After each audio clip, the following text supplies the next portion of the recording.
নির্বাচনের আগে নানা ধরনের গুজব ও অপতথ্যে সোশ্যাল মিডিয়া সয়লাব থাকে। ইচ্ছাকৃতভাবে অপতথ্য ছড়ানোর পরিণাম কি? গুজব থেকে বাঁচতে আপনি কি পরামর্শ দিবেন? প্রিয় দর্শক, নির্বাচনকে ঘিরে শুধু নয়, বরং সারা বছর জুড়েই আমরা গুজব, প্রপাগান্ডা, অপতথ্য, তারপরে যে কোনো মিথ্যা সংবাদ এগুলো ছড়ানো, বিশেষ করে যেখানে কারোর কোনো দুর্বলতা, কারোর ব্যাপারে কোনো আপনার খারাপ কোনো কিছু আছে, সেরকম নিউজগুলোকে প্রচার করা, এটা যেন আমাদের বেশ খুব উপভোগ্য একটা বিষয় পরিণত হয়েছে। খুবই দুর্ভাগ্যজনক বাস্তবতা এটি। একজন ইমানদার তিনি কখনো কোনো বিষয়ে প্রচার করতে পারেন না বা বিশ্বাস করতে পারেন না যতক্ষণ পর্যন্ত সেটি তার কাছে সুস্পষ্ট প্রমাণ তার পক্ষে না থাকবে বা তার কাছে একেবারে ক্লিয়ার হয়ে না যাবে। বিশেষ করে যখন এটার সাথে কোনো ব্যক্তির সম্মান, মর্যাদা জড়িয়ে আছে, কোনো সংগঠন, কোনো প্রতিষ্ঠানের সম্মান জড়িয়ে আছে। আমরা আজকাল সোশ্যাল মিডিয়াতে কিছু পেলেই সেটাকে বিশ্বাস করি বা ছড়াছড়ি করা শুরু করে দিই। কোরআনে কারিমে আল্লাহ তাআলা সূরা হুজুরাতে আমাদেরকে পরিষ্কারভাবে বলেছেন, ইয়া আইয়ুহাল্লাযীনা আমানু ইন জাআকুম ফাসিকুম বিনাবাইন ফাতাবাইয়ানু। কোনো ফাসিক, যার মধ্যে আল্লাহর ভয় নাই, সে যদি কোনো সংবাদ নিয়ে আসে, তোমরা চেক করো, তোমরা যাচাই করো। যদি যাচাই না করো তাহলে সেটি প্রচার করতে গিয়ে তুমি লজ্জায় পড়তে হবে। এমন হতে পারে তুমি প্রচার করার পর জানতে পারলে যে বিষয়টা সঠিক ছিল না, অপতথ্য ছিল, গুজব ছিল। এজন্য রাজনৈতিক স্বার্থ হাসিল করবার জন্য হোক বা অন্য কোনো কারণে প্রতিপক্ষের বা কোনো ব্যক্তির কোনো ব্যাপারে কোনো নেগেটিভ কিছু পেলেই সেটাকে আমরা প্রচার করা শুরু করব না, যতক্ষণ পর্যন্ত সেটির ব্যাপারে আমাদের নিশ্চিত ধারণা তৈরি না হবে। আল্লাহ কোরআনে কারিমে বলেছেন, ওয়ালা তাকফু মা লাইসা লাকা বিহি ইলম, যে বিষয়ে তোমার সুস্পষ্ট ধারণা নেই সে বিষয়ে কোনো অবস্থান তুমি গ্রহণ করতে যাবে না। অর্থাৎ ধারণার উপরে ভিত্তি করে আমি যা তা বলে বেড়াবো, এটা আমার জন্য জায়েজ নয়। এবং আরেকটি হাদিস রয়েছে এ সম্পর্কে, সেটি হলো যে যা শুনলাম সেটাই প্রচার করা শুরু করে দিলাম, একজন মানুষের মিথ্যাবাদী হওয়ার জন্য এটা যথেষ্ট। অতএব অ্যাজ এ মুসলমান এটি আমরা করতে পারি না। কিন্তু দুর্ভাগ্যজনকভাবে আমরা অনেকে নামাজ কালাম পড়ি, কিন্তু এই ধরনের মিথ্যা বিষয়কে অনেক সময় মিথ্যা জেনেও আমরা প্রচার করি এবং সেটাকে আমরা এনজয় করি। এই যে সেটাকে আমরা উপভোগ্য বিষয় মনে করি, রসিয়ে রসিয়ে আমরা প্রচার করি এবং চর্চা করি, এটা একজন ইমানদারের চরিত্র নয়। আমরা যাবত না এ ধরনের বিষয়ে পরিহার করতে না পারব, ততক্ষণ পর্যন্ত আল্লাহর প্রিয়পাত্র হওয়ার বা ইমানদার, খাঁটি ইমানদার হওয়ার সুযোগ আমাদের নেই। বিধায় এ ধরনের বিষয়গুলোতে আমাদের সর্বোচ্চ সতর্ক থাকতে হবে।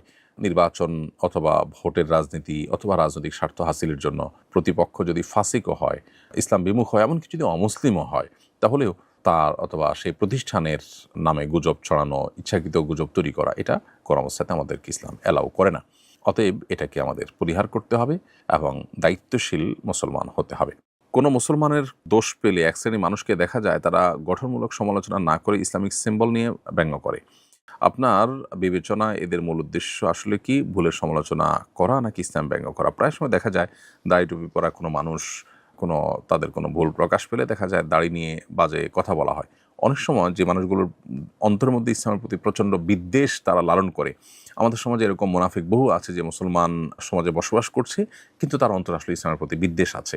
তো এরকম মানুষগুলো তারা আসলে এই সমস্ত সুযোগগুলোতে তাদের যে খোলস, তাদের যে মুখোশ, সেটা থেকে তারা বেরিয়ে আসে। ফলে তারা দাড়ি নিয়ে অনেক বাজে মন্তব্য করতে থাকে। অনেক সময় দেখা যায় যে হয়তো এই পর্যায়ের ইসলাম বিদ্বেষী না, কিন্তু ইসলাম সম্পর্কে ধারণা না থাকার কারণে এই কাজগুলো করে থাকেন।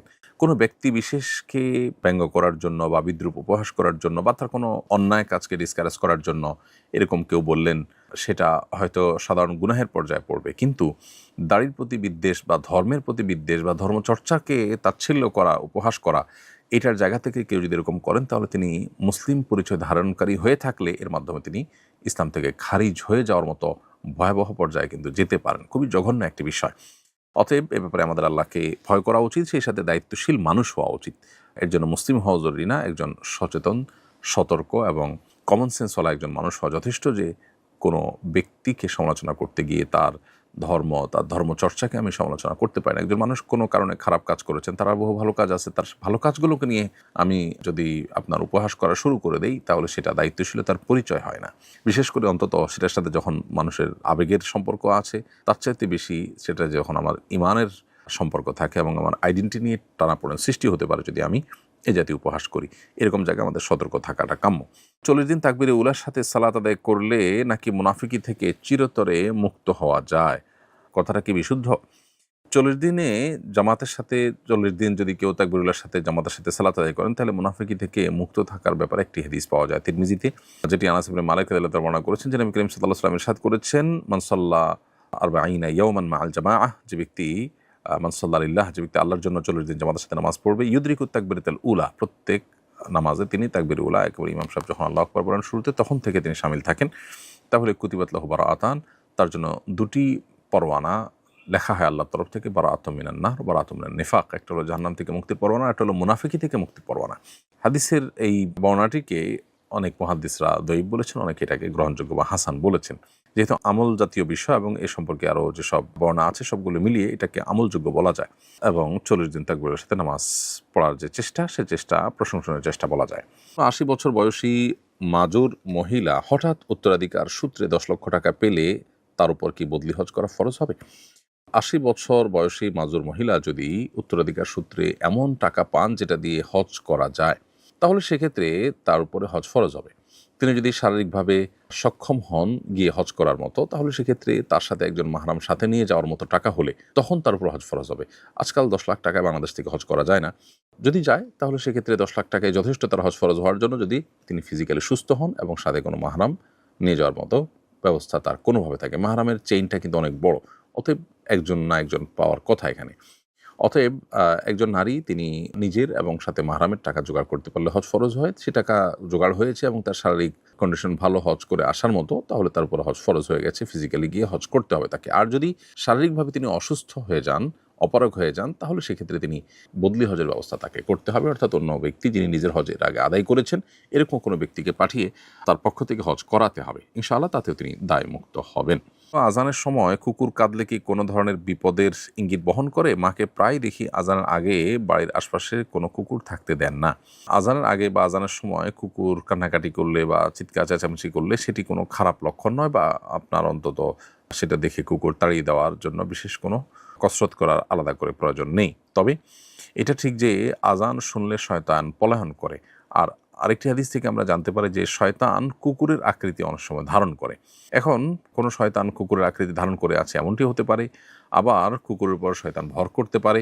সব মিলিয়ে আজান শোনার পর বিচলিত হওয়া, বিশেষ করে আপনার সহ্য করতে না পারা, এটা শয়তানের ব্যাপারে শরীয়তে বলা হয়েছে বা হাদিসে বর্ণিত হয়েছে। এই জন্য আপনার এই টাইপের ইস্যু যদি আসে তাহলে সেক্ষেত্রে শয়তানের কাছ থেকে আল্লাহর কাছে পানা চাইবেন, শয়তান যেন আপনাকে আমাদেরকে ক্ষতিগ্রস্ত করতে না পারে। আর কুকুরের কান্নাকাটির আরেকটা আপনার সায়েন্টিফিক ইস্যু আছে, সেটা হলো যে কুকুর সাধারণত খুব অল্প শব্দ অনেক জোরে শুনতে পায়। যখন মাইকে আজান হয় বা মাইকে কোনো শব্দ হয়, তখন আসলে কুকুর সেটা আমরা যতটা শুনতে পারি তার চেয়ে অনেক বিকট আওয়াজে শুনতে পায়। তখন তার মধ্যে ছটপটে ভাব দেখা দেওয়ার কারণ থাকতে পারে, সেটাও হতে পারে। তো সব মিলিয়ে খোলাসা কথা হলো যে আজানের আগে কুকুর কান্নাকাটি করলে এটা কোনো বিপদের ইঙ্গিত বহন করে না। অতএব এটাকে বিপদের ইঙ্গিত বহন করা, বিশ্বাস রাখা সঠিক নয়। তো আমি পেয়ারার ব্যবসা করি। পেয়ারা মাখা সুস্বাদু করতে স্যাকারিন মিশ্রিত সরিষা বাটা দিতে হয়। স্যাকারিন মিশ্রিত সরিষা বাটা দিয়ে পেয়ারা বিক্রি করা জায়েজ হচ্ছে কিনা? স্যাকারিন মানুষের জন্য অন্যান্য যে সমস্ত কেমিক্যাল আছে যেগুলো অনেক বেশি ক্ষতিকর, সেরকম স্লো পয়জন টাইপের কোনো কিছু যেহেতু না, অতএব এটা হারাম হয়ে বলা যাবে না। তবে অস্বাস্থ্যকর যে কোনো বিষয় থেকে আমাদের আসলে বেঁচে থাকার চেষ্টা করা উচিত। সেই জায়গা থেকে আপনার বিকল্প কোনো ভালো চিন্তা করা যেতে পারে। মৌলিকভাবে যদি আপনি এটা করেনও, তাহলে সেক্ষেত্রে এটা আর কারণে আপনি হারামে লিপ্ত হয়েছেন এমনটি বলে মনে করবার কোনো বিশেষ কারণ নেই। আমি প্রায়ই ভুলে নামাজে সূরা ফাতিহার আগে তাশাহুদ পড়ে ফেলি, এজন্য কি সাহু সেজদা লাগবে? উত্তর হলো, নামাজের কিয়াম বা দাঁড়ানো অবস্থায় তাশাহুদ পড়ার নির্দেশনা নেই যেহেতু, অতএব আপনি এটা ভুল কাজ করেছেন এবং এই অবস্থায় যদি তাশাহুদ পড়ে থাকেন তাহলে সেক্ষেত্রে আপনাকে সিজদা সাহু দিতে হবে। এক ব্যক্তি 24 দিন যাবৎ লাইফ সাপোর্টে আছেন। ডাক্তার বলেছেন তার আর কোনো জ্ঞান ফেরার সম্ভাবনা নেই। হয়তো যতদিন জীবিত থাকবেন এভাবেই লাইফ সাপোর্টে রাখতে হবে। এদিকে খরচ বহনও বেশ কঠিন হয়ে পড়েছে। এখন কি লাইফ সাপোর্ট খুলে ফেলা যাবে? ডাক্তার বলেছেন খোলার 10-15 মিনিটের মধ্যেই হয়তো তিনি মারা যাবেন। সমাধান কামনা করছি। দোয়া করি আল্লাহ তাআলা আপনাদের ইস্যুকে সহজ করে দিন ভাই। আর সেই সাথে আপনার প্রশ্নের উত্তর হলো যে লাইফ সাপোর্ট এর ইয়েটা যদি খুলে দেওয়া হয় তিনি দুনিয়া থেকে চলে যেতে পারেন, এই আশঙ্কা তৈরি থাকলেও সেটি খুলে দিলে আশা করা যায় আপনারা গুনাহগার হবেন না, যদি লাইফ সাপোর্টের এই পুরো খরচ ব্যয় এটি বহন করার সামর্থ্য আপনাদের না থাকে। তাহলে জমি জমা বিক্রি করে একেবারে আপনার ধার দেনা করে হলেও লাইফ সাপোর্ট দিয়ে তাকে এভাবে টিকে রাখতে হবে, এটা আপনার জন্য আবশ্যক নয়। যদি আপনাদের সে সামর্থ্য না থাকে তাহলে আশা করা যায় লাইফ সাপোর্ট খুলে ফেললে আপনাদের গুনাহ হবে না।